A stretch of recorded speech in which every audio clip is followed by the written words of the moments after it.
25 তারিখ আনুমানিক সকাল 10:30 ঘটিকায় র‍্যাব 14 সিপিসি 3 টাঙ্গাইল ক্যাম্পের কাছে সংবাদ আসে টাঙ্গাইল জেলার সখীপুর থানাধীন গজারিয়া ইউনিয়নের ইশাকদিঘি গ্রামস্থ জনৈক মেহেদী হাসান তার স্ত্রীকে পারিবারিক কলহের জের ধরে ছুরিকাঘাত করে হত্যা করেছে। টাঙ্গাইল জেলার সখীপুর থানাধীন ইশাকদিঘি শাকিনস্ত স্বামী কর্তৃক স্ত্রীকে ছুরিকাঘাতে হত্যার ঘটনায় ঘাতক স্বামী মেহেদী হাসানকে হত্যাকাণ্ডের 10 ঘন্টার মধ্যে গ্রেপ্তার করেছে র‍্যাব 14 সিপিসি 3 টাঙ্গাইল ক্যাম্পের বিশেষ আভিযানিক দল।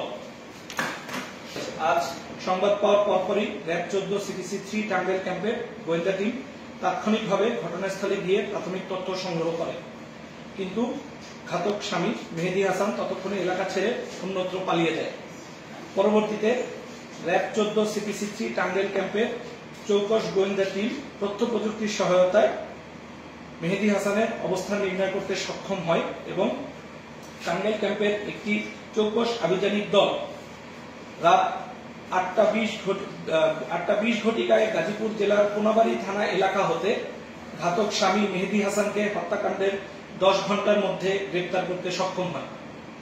আসামিকে গ্রেপ্তারের পরে প্রাথমিক জিজ্ঞাসাবাদ, স্থানীয় লোকজনের দেওয়া ভাষ্য এবং সখীপুর থানা পুলিশের দেওয়া তথ্য মতে জানা যায় মেহেদী হাসান ও তার স্ত্রীর মধ্যে দীর্ঘদিন থেকে পারিবারিক কলহ চলে আসছিল এবং এরই ধারাবাহিকতায় আজকে সকালবেলা নিজ বাড়িতে মেহেদী বাসার ফ্রিজ বিক্রি করতে চাইলে তার স্ত্রী কাকলি তাকে নিষেধ করেন। এ নিয়ে দুইজনের মধ্যে কথা কাটাকাটি শুরু হলে এক পর্যায়ে মেহেদী হাসান তার স্ত্রীকে ছুরি দিয়ে পিঠের মধ্যে আঘাত করলে ঘটনাস্থলেই স্ত্রী কাকলি রক্তক্ষরণ হয়ে মৃত্যুবরণ করে। আসামিকে তার পরবর্তী আইনি কার্যক্রমের জন্য সখীপুর থানায় হস্তান্তরের প্রক্রিয়া চলমান রয়েছে।